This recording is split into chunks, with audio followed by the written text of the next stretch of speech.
What's going on YouTube? Back in the garage again. This is part 2 of the Honda Grom motor rebuild. So in this video we're going to be actually taking the motor apart. I'm going to start with the top and work my way down. Don't want to talk about much more, let's just jump right into it. And normally what you want to do when you're taking your top end of your Honda Grom apart, you want to set it to top dead center. Basically you take this plug out, and you take this cap off, and you spin the crank until you see a T line up with a marking behind this plug, and that marking should line up with another marking with the sprocket behind this cover. I'm not going to do that because I'm going to be rebuilding the whole motor, and I'll set the timing when I put the motor back together. So no need for me to set the motor to top dead center to take it apart completely. But I'm going to start with the top here and work my way down. First thing I'm going to do is I'm going to take off the valve covers. These all should be loose already. Broken loose.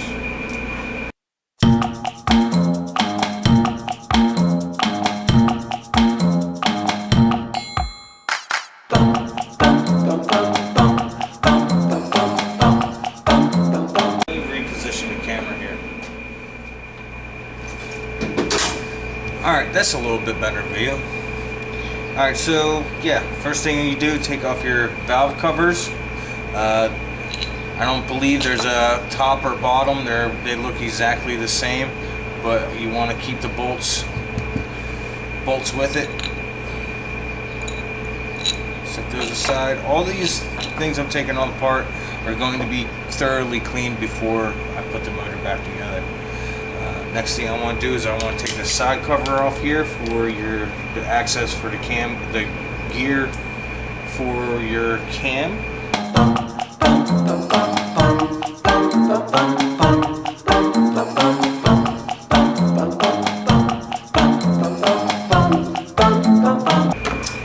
Pop this cover off. Sometimes there's an O-ring on it, so I use a little prong, little jabby thing to get on a groove and pull it forward enough that I can get my fingernail behind it and pull the cover completely off. Bolts with that.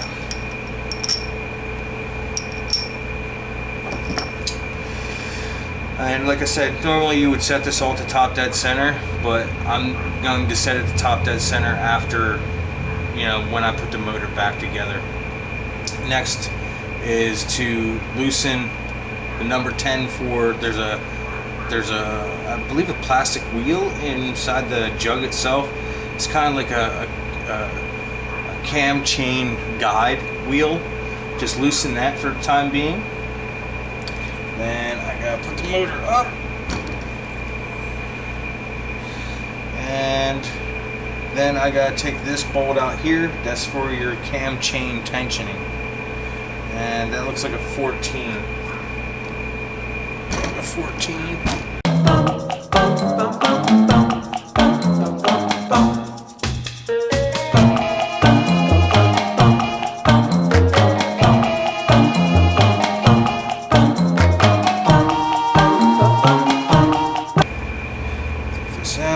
There should be kind of like a copper washer. Ooh. Copper washer under the bolt, and this comes right out. Now there should be a plunger, a plastic plunger.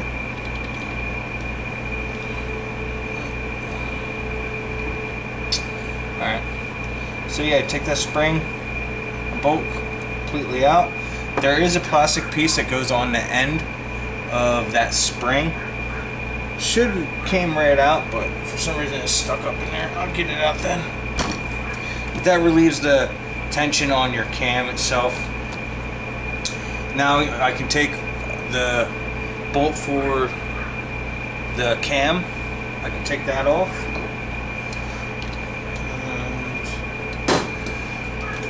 And that looks like it's a 12.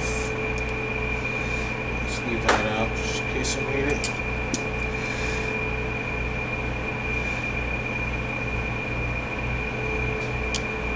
Yep, 12 mil.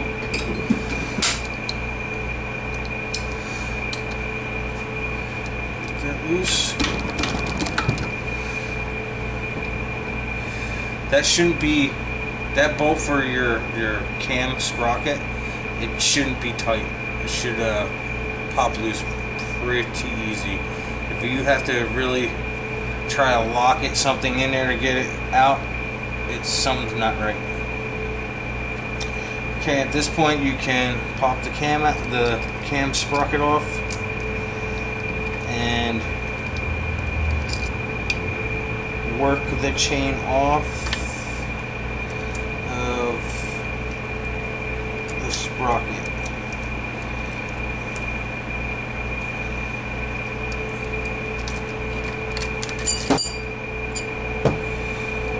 Now normally you would want to zip tie this cam chain so it doesn't fall into the motor if you're doing like a cam, changing out the cam or something like that. But like I said, I'm rebuilding it, so this doesn't really matter. I'm going to put that 12 right back into the cam.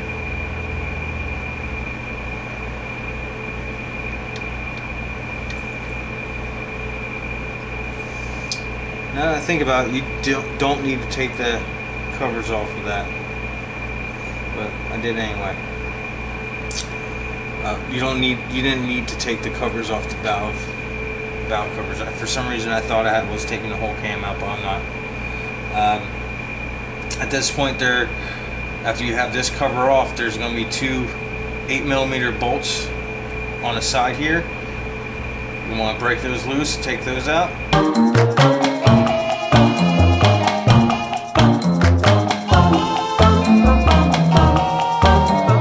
A lot of stuff I already broke loose off camera, so it's just coming right apart. Now, at this point, I should be able to, yeah, I can undo the head bolts themselves. Now, you have to pay attention to the gas, there's like these washers on it. The one washer is going to be top. Alright, so my battery randomly just died. I think I should have gotten a different camera. I'm not really liking a Sony camera. It wasn't really that expensive, but whatever. I don't know where it died, so I'm going to backtrack a little bit. Basically, you leave these valve cover caps on. You take this side cover off, and then after you have that side cover off, you can pull your cam gear off using a 12mm bolt in the center. It's not really that tight. You just have to put your ratchet on there. You get a little hit with your palm, and it'll break right loose. Then you can pull your gear off by pulling it forward a little bit and work the chain off the gear itself. Then after that, you get the gear out. You can pull the two 8mm bolts off the side right here. You can pull those off, and at that point you can start undoing your head bolts. Now when it comes down to the head bolts, there's one chrome washer that goes up to the top right hand part of the head. That always goes to that one. I already broke this one loose. I'm going to break this one loose, and then I'm going to basically do an X and get them all loose.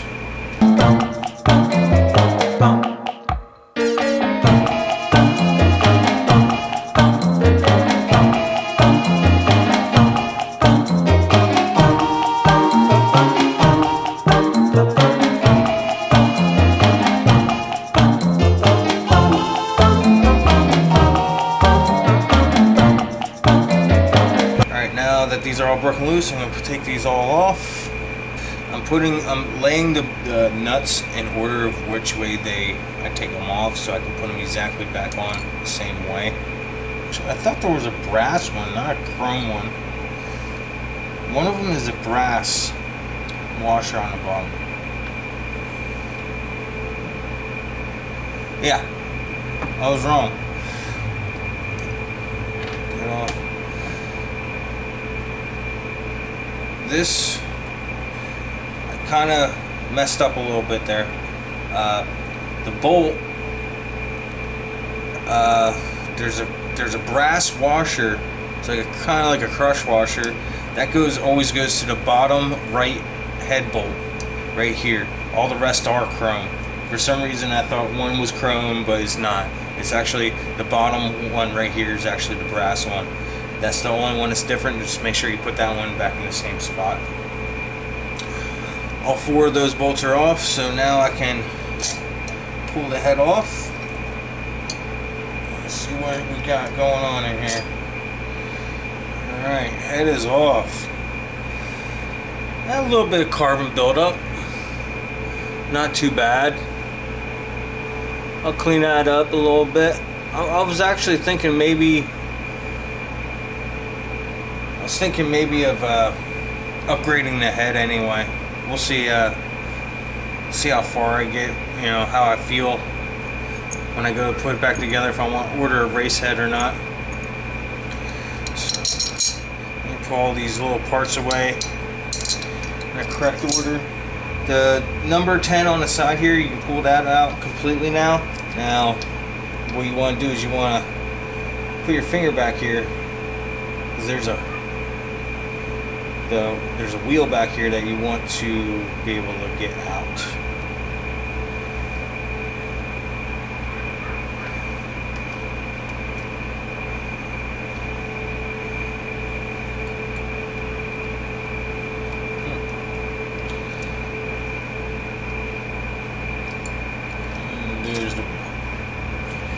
Here's the wheel. Take note, the writing, actually it doesn't really matter. It doesn't look like it's the same on both sides, so it doesn't matter which direction it goes in. I thought it did, but it doesn't. I'm gonna put this bolt back in. This bolt on the side here has another crush washer on the side. Make sure you don't lose that. So I'm just gonna put that bolt right back in. It's home.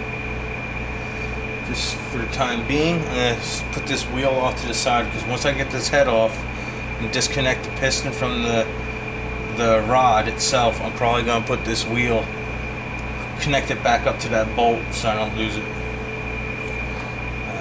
So now, in order to get this head, I got to move the piston forward.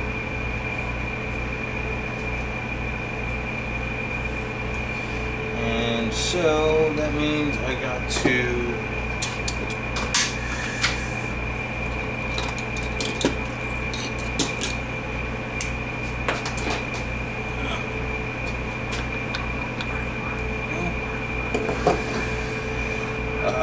right now I'm gonna move the piston forward. I'm using a 10 size 10 Allen key pull the big plug on the side of the motor off, and that will give me access to the I believe it will be considered it will be the crank. It will be the crank, so I can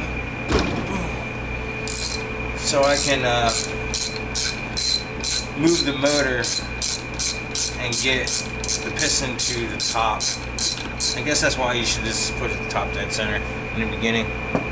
Pull that side cover off. There is a rubber O-ring on it. Make sure you have that with it. Sometimes it sticks in there. I'll just put it right back on that cap so I don't lose it. After you get that little side cover off, it'll allow you access to your 17mm nut in there so you can spin your crankshaft. You want to spin it counterclockwise. I'm going to spin it counterclockwise just until the piston is just about the top. Oop, there it is at the top. Get this gasket out of here. Let's clean that good.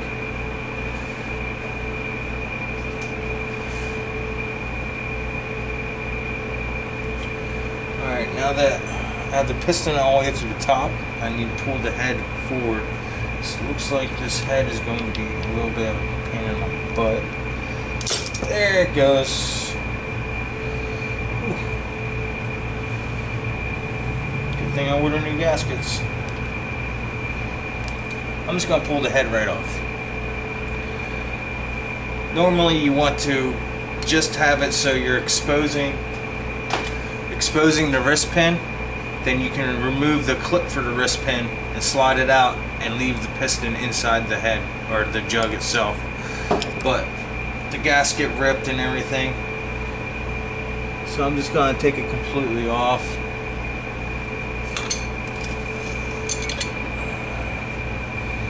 And so far it looks really good in there. No major marks or anything. So this is a Koso 170cc big bore kit. Looks like it's holding up really good. No reason for me to change the rings or anything, so I get a rag and set it under there. Now set this rag under here so I'm not clanging around and messing up my rings on my piston. Now there should be a snap ring on the side here. One of the sides. Let me set this. Actually, first I'm going to put that ring, that guide back in. Now that I have the head off. Now that prong jibby jabby pokey thingy should be able to get in there. Find the end of the clip to pop it out to get,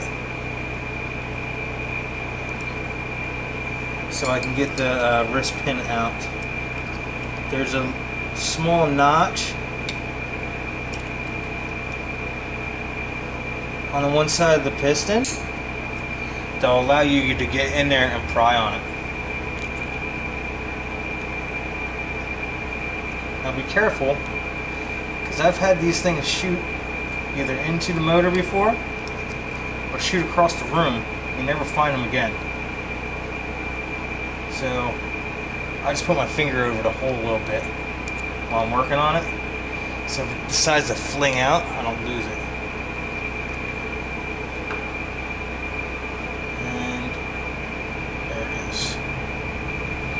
It's a little ring. I believe the Koso kit, there's a natural stop for the wrist pin on the one side, even though it has the lock on it. Alright, let me check the other side of the motor.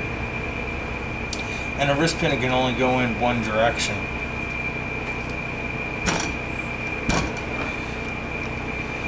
Oh, there's that plunger. There it is. That's the plunger. Finally fell out. I guess the oil was like making it stick up there. That finally fell out. Here, I'm going to show you the spring.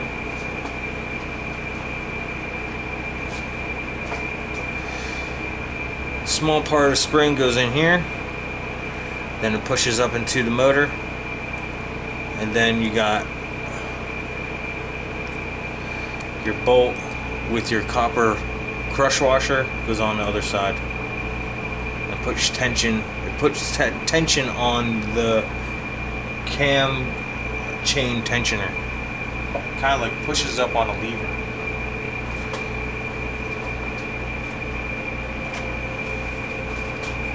Alright, back to this. This side. Get this freaking wrist pin out here.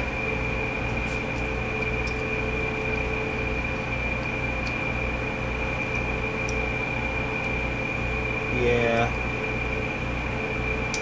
The wrist pin looks like it only goes out one direction. Let me tell you, these are a pain in the butt, these small ones, to get back in.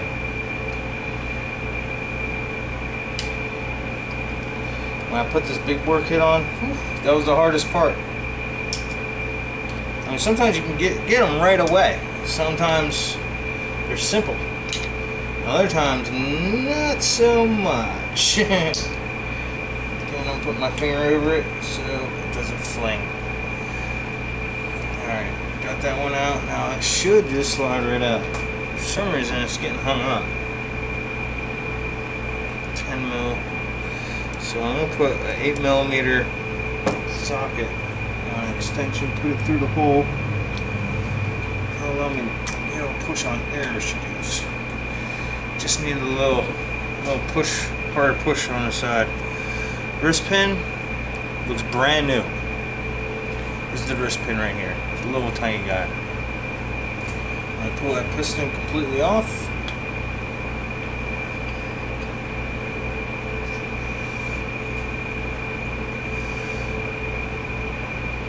Now, this piston, I gotta keep in mind the logo right here, Koso.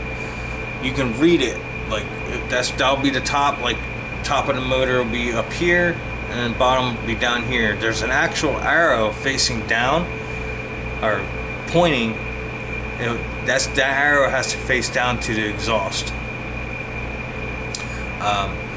Those little clips go into a little groove inside the piston, one on each side, so the wrist pin can't move around. I'm going to put that wrist pin back in so I don't lose it.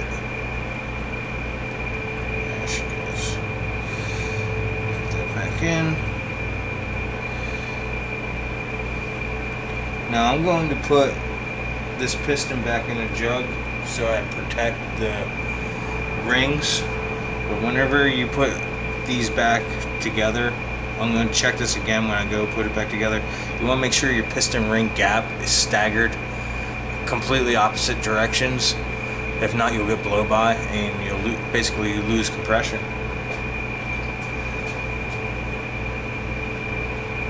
So grab the head and work this piston back into the jug. These piston rings are very fragile, so you want to be very careful with them. That's why I'm putting the piston back in the jug so they don't get damaged. So I'm ready to put it all back together. And just like some bounding up here. There she goes. Just like that. Good enough. Now I'll put the head back in here.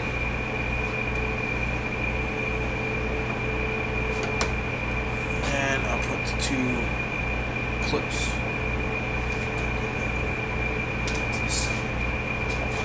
My next step to get to the inside is I'm going to have to pull the stator cover off. It's going to be a bunch of 8mm bolts. Or nuts, or yeah, bolts. I already broke them all loose. I'm gonna pull those out. Gonna get to the point where I can just pop it off. And hopefully, since I've ordered or gotten a new crank for it, I'm gonna lean this motor to the side like that. Now, shouldn't get much oil out of it, drain the majority of it out. I'm sure there's still going to be oil in it. I'm leaning to the side so I keep all these bolts in its proper spot, and then I have to poke holes in the cardboard. I just pull the cover off and set it in the box until I'm ready to use it again.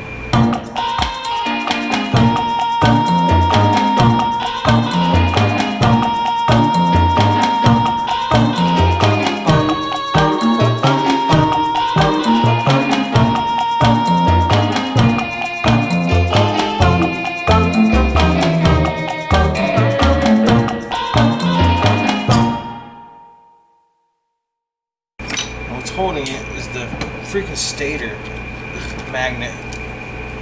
It's holding it in there. Alright, now that that's all off, gasket actually looks really good. One dowel pin is here, and the other dowel pin is there. Pull that one off, put that one back in the hole. There's a collar that goes right here. I'm just going to put it right back on. That is for the starter gear, which will now just pull off. I'm going to put that on, just like that. Now I don't have to worry about that anymore. Put these bolts, put them in the opposite, so I know I don't lose them. Alright, after you get your cover off that has your stator, put your bolts back in the same holes, basically the same holes that they came out of. They're all the same size, just pay attention to where those brackets were. They're right on the front side. It's not hard to figure that out. You'll see how everything goes to wire to your O2 sensor and stuff like that. So at this point you want to take this flywheel off. You're going to need to do that. You're going to need a flywheel puller. You can get that off of eBay, and you need something to hold the flywheel, and that's this guy right here. Pretty exactly, I think this might be a flywheel holder. I can't remember. But I'm just going to loosen it up, throw it on there. This is so when I put an impact on the center nut, the flywheel doesn't just end up turning on me viciously. I have a way of holding it in place. Okay, that should do it. Now this is a 17mm nut.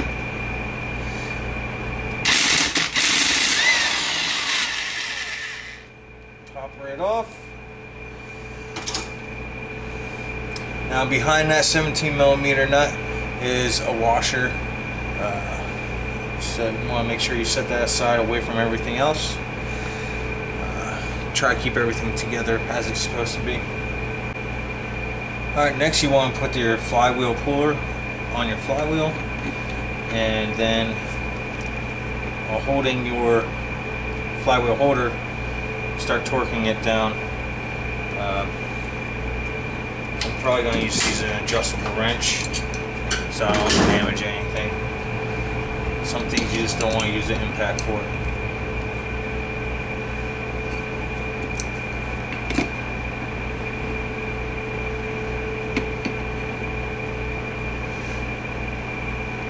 It should just pop when it's ready. There it goes. When it pops, you know you got it. Okay, next step I'm at is, well actually, I took out the cam chain. I just pulled this direction, pulled the cam chain out. Don't need that in there right now. Now a year ago I did upgrade the cam chain tensioner with a COSO upgraded one.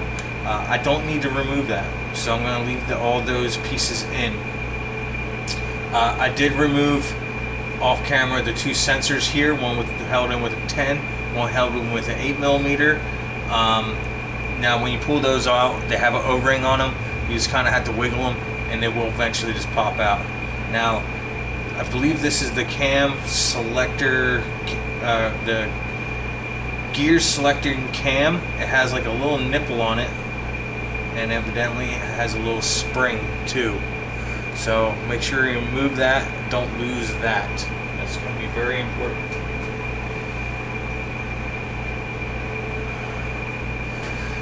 Okay, now got all that off. I'm going to remove all the 8mm bolts that are holding the casing together. I off camera broke them all loose, so all I gotta do is back them out and start smacking the casing, hopefully with a rubber mallet, and it should break loose. It should.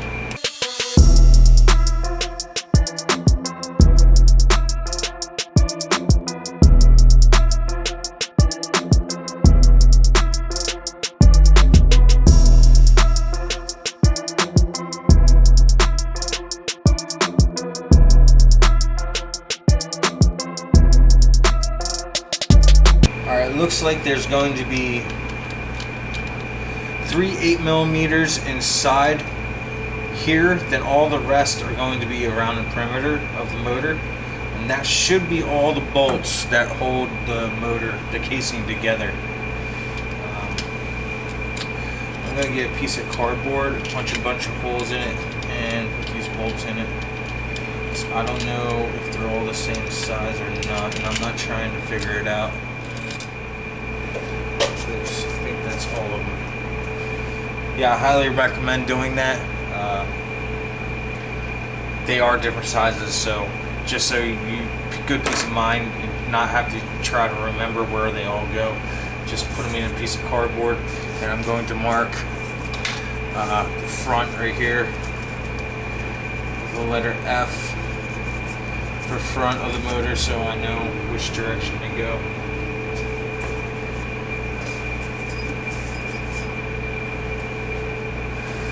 Okay, I think this is ready to split apart now. I think. I don't see why it wouldn't be. So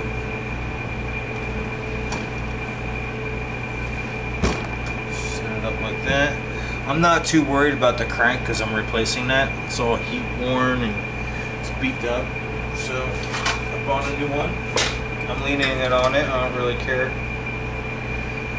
I'm gonna get a rubber mallet and smack it a few times, see if I get anywhere.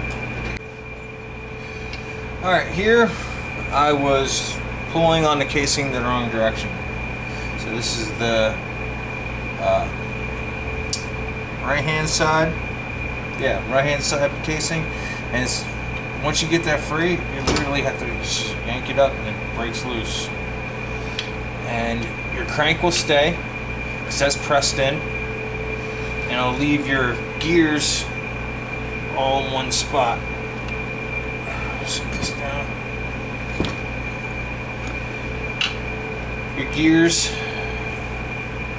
Let me check all this out here. They seem to be pretty solid. They ain't going nowhere.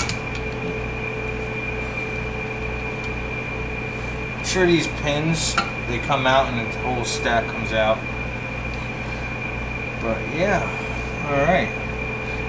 We'll set this one aside, this piece aside, and we'll examine that side. Alright, so the piece I broke off, or snapped the nut off, is this right here. That is the cam. I'm sure no parts fell in it. Yeah.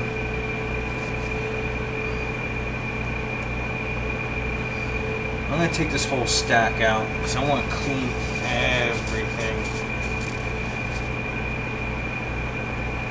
Let's see what we got to do here to take this whole stack out.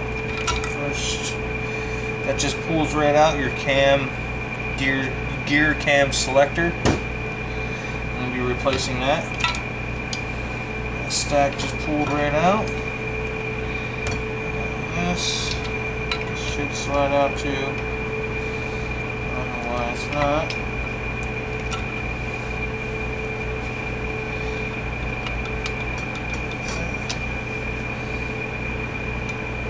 Oh, I know it's that's for the cam, the sprocket. That's the sprocket shaft right there, and it's getting held up by the seal.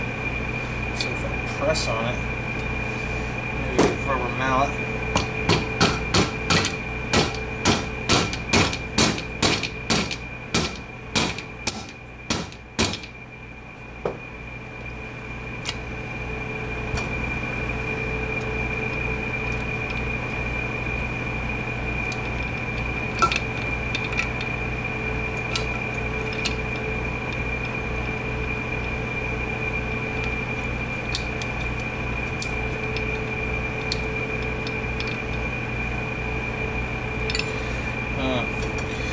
Let me see what I gotta do to get this completely out. I'm gonna have to smack it around a little bit.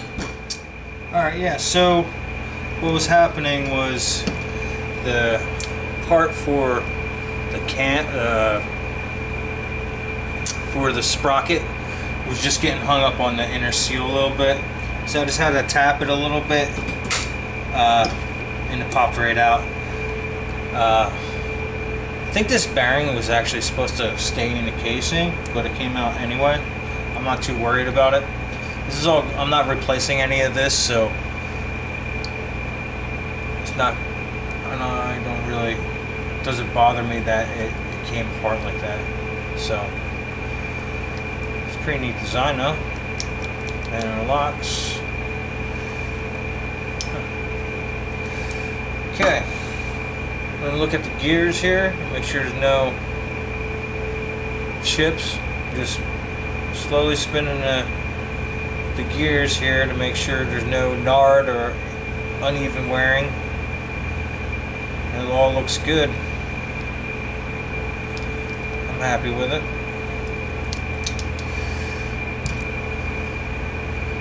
So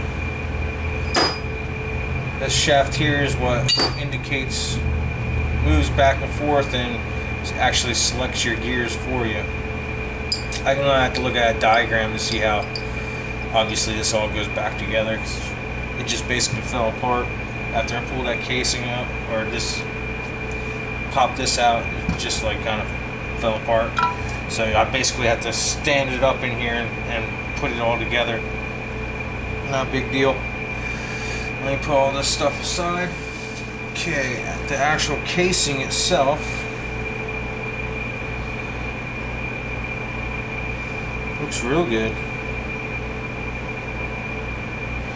Of course, I'm going to have to clean off the old seal, the Honda Bond stuff. I'm going to have to clean all of that off before I put the motor back together. I'm really surprised there's not much to these motors at all. It's really easy. Simple design, but yet very effective. Of course, I'm going to brake clean all this up before I put it back together, and probably going to pour oil on every single bearing before assembly. Now I'm going to check out, here's the cam selector right here, or the gear selecting cam. 18 bucks for a new one. All because one bolt snapped off. So that's trash. That can go in the trash. Let's see if there's any signs here. I would say knocking on this side. This is the crank side. Well, there's two dowel pins I need to pull out. Make sure I don't freaking lose those, because I gotta press this out. Then I gotta get a bearing puller and pull the bearing out. I wonder if I can just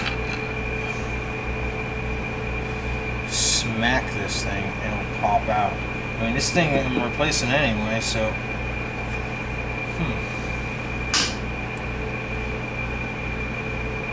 there is a nub there. Let me check something. Let me look at my new crank. Alright, so this is my new crank from Honda. Genuine Honda part. Oh, look at that. It isn't burned up. Even from factory, it has that rainbow on it.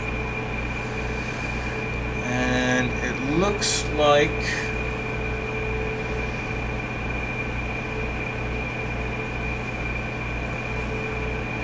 that key has to come out. Yep, that key has to come out.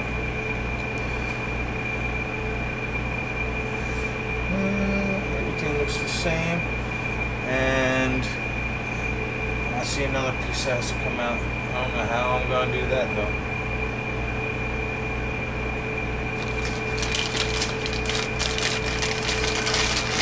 Set this back in the box. Alright, so the keyway that's stuck on here, I still have to take that off. And I noticed also on this inner side, there's a little nub, like a pin that goes into the crank. I gotta get that out. I have no idea how I'm gonna get that out. Normally it would just fall out. This sucker, oh look, came right out. Oh man, that's gonna be easy to lose. I'm putting all these parts in a bin, a nice brand new bin that's clean. So when I pull the stuff out, it's not gonna get all crapped up from stuff, and I just have to clean it up, re-oil and assemble it. I'm gonna smack this crank, see if I can't get lucky and get it out. I mean, I'm replacing the crank bearing that goes in the casing. I'm replacing the crank itself. So what could it hurt? I mean, if it doesn't, it's all good. I'll just take it to work and put it on a press and press it out, because I don't have a press right here in my shop. So let's see what happens. Alright, so that went way too easy. Normally you got two bearings on your crank. This one here is sold separately, which I have a brand new one, and you gotta press this crank into the onto the bearing itself. So in order to assemble this, what I understand is the best thing to do is take your new bearing that fits in this hole, set that in a freezer, and let it get real freaking frozen, basically, so the metal shrinks just a tiny bit. Then I'm going to take a heat gun and heat up the perimeter here with a heat gun so the metal expands a little bit, and I should be able to drop the bearing in and tap it with a rubber mallet, and it'll set right where it needs to be. And then once that all cools down, I gotta use what's called a crank press. I set the new crank in there, and I pull it pulls the crank through the bearing and presses it into place. So this came off literally. All I did was hold this casing up like this, and I took a mini sledgehammer and I just smacked it like 4 times, and it came right out. There's no metal shavings or anything, no markings. Sweet, that worked out really good. All right, so all I gotta do now, actually I'm waiting on 2 gaskets, and I need to clean all these mating surfaces that I'm going to be putting Honda on. I need to clean all that. Then I can install the bearing and the crank. I have to order or find somebody that has that press so I can press this in. I wonder if that sits flush. If it sits flush, I might not even need a press. I could probably figure out a way to do it without a press. But I probably shouldn't. I probably should just get the press. But yeah, worked real smooth. Not much to these motors. I'm actually shocked. I thought it was going to be a little bit more complicated than this. Alright YouTube, that's going to wrap up the video on part 2 of the Honda Grom rebuild. All in all, everything's going pretty smooth. I didn't really see too much damage that would cause that knock. I'm not sure. Maybe it's something I'm missing. I don't know. But yeah, if you found this video helpful, please like and subscribe. I greatly appreciate it. Don't forget to hit the notification button and stay tuned for part 3. Till then, take it easy.